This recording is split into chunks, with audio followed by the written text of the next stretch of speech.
Feuz Nation, my name is Alex Feuz, the host of Feuzion News, and I am on the phone right now with Jerry Crasnick, MLB reporter for ESPN. Jerry, big news coming out of the Yankees today, announcing that they are placing Clint Frazier on the 10-day DL and activating Aaron Hicks. Do you feel like Aaron Hicks could provide the extra boost on the lineup that could potentially help the Yankees win the division?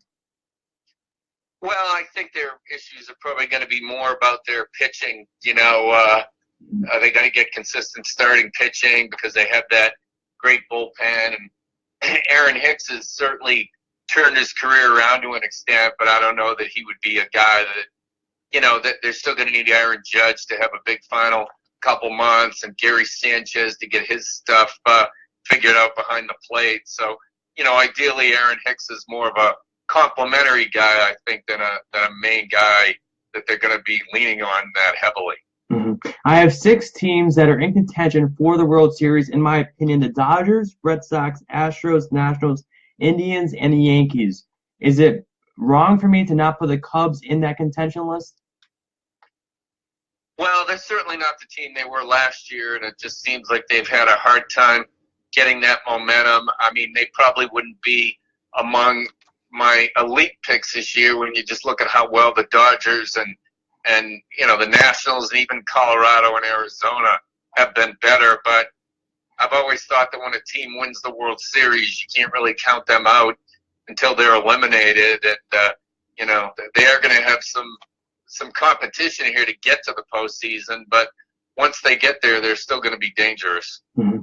The Mariners have been red hot the past few weeks, and they have gone through 15 starter pitchers this season, the most in the MLB this year. Do you think the Mariners are going to try to add on some starter pitchers in the next week? I think Jerry DePota would like to, but as he said, he doesn't really have the prospect capital to go out and get a big pitcher. And if he were going to do it, it would have been in July.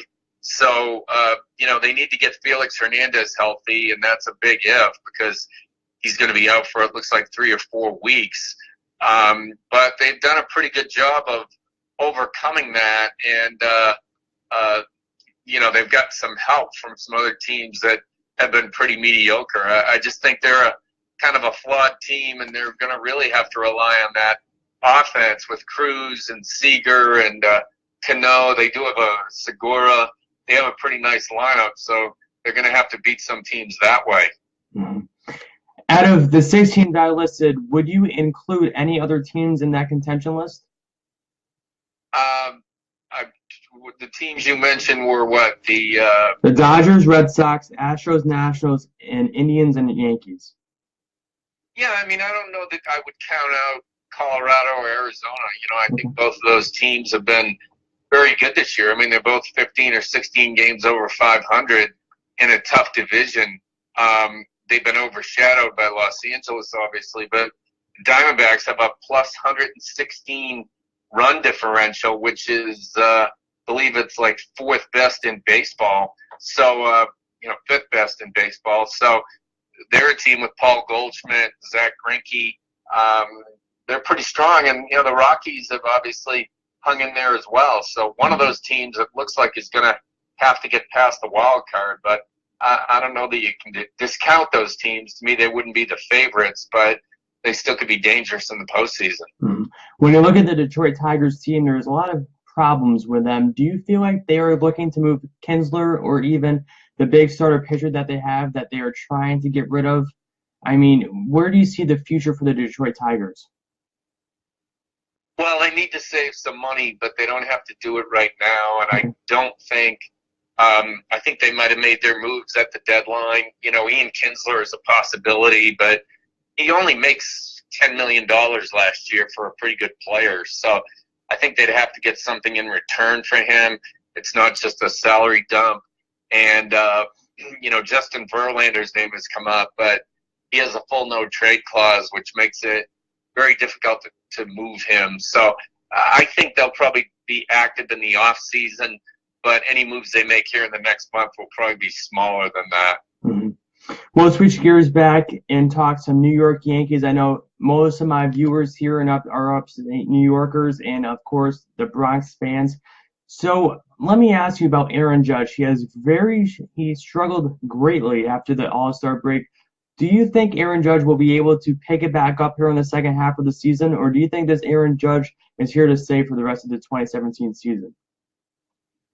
Well, look, he's striking out a lot, but that's probably no big surprise given that he's a young kid and he's 6'7" and 280. So, if he didn't struggle, he'd be the first guy to go through that. I think he's a grounded enough kid, aware of his limitations. I think he's going to adjust, but he's just going through some stuff right now. And it looks like he's going to be a really good player with staying power, sort of like a Giancarlo Stanton type. But there was no way he was going to maintain that pace that he kept in the first half. I think that was pretty much impossible, but he still has a chance to hit, 45 or maybe even 50 home runs. And from where he was last year after hitting 179, the Yankees would certainly take that. And Jerry, you mentioned about Gary Sanchez's defense at the beginning of the show. Do you see them really, maybe looking at potentially making sure Gary Sanchez is not behind the plate if in a big situation like against the Red Sox this coming weekend, as he has not provided great defense this season? Well, it's an issue. Obviously they're not particularly thrilled with the focus and dedication that he's applied to his catching. And, the catcher's first role is to make sure the pitchers are comfortable and that their repertoires are maximized. So, it might be a question of how certain pitchers feel about throwing to him. And I think the bigger question is what's his long-term outlook, and maybe he winds up being a DH type because he can certainly hit, but they would like to have him improve as a catcher, and that's only something that he can address with time and effort. Mm-hmm. What do you think at the trade deadline? The Yankees were the big team that emerged out of it. What do you think the biggest piece for the Yankees that they got back in return in this trade deadline? Well, I think the fact that they got Sonny Gray obviously was big because that provided some stability to the rotation. But when you had Tommy Kahnle and David Robertson, I think the bullpen is the real strength of that team. When you look at Chapman at the back end, Betances, Adam Warren, they're a team that if they did get to the postseason, if they can get 5 innings out of their starter, they look like they could be pretty tough. So, to me, bullpens have sort of been the focal point for teams in the last few years, and that was sort of an underrated aspect of the Yankees trade activity before the deadline. Mm. Jerry, before we wrap up this interview, what is one way, if you were manager or commissioner for the day for the MLB, what would be one way to speed up the game of baseball? Well, I wasn't a huge fan probably of the thought of the pitch clock, but I do think it's not the big stuff. It's that incremental thing where you maybe add 3 or 4 seconds to every pitch.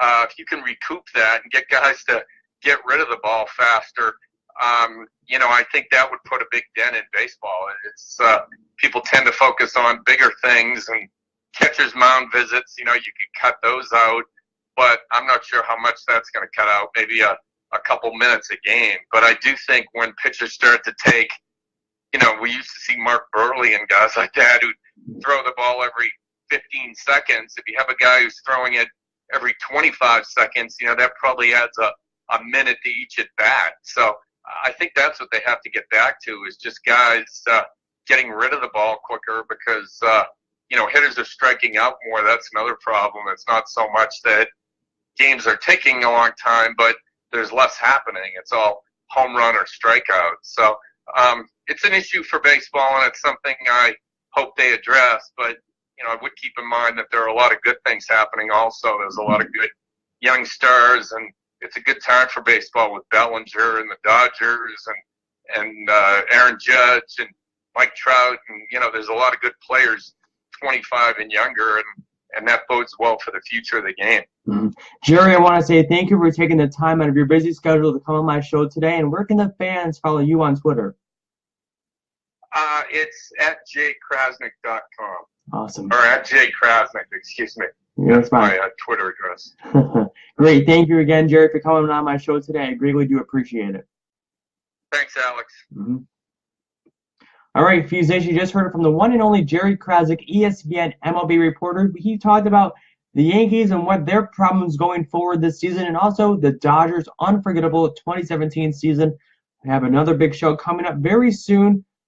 Stay tuned for that. Feuz Nation, I want to say thanks for taking the time. And if you're busy scheduled to watch me, why would you do that? But thanks for watching me on Facebook Live and on YouTube Live. Thanks again for watching. Follow me on Twitter at AlexFeuz, and I will be seeing you very soon. Thanks for watching.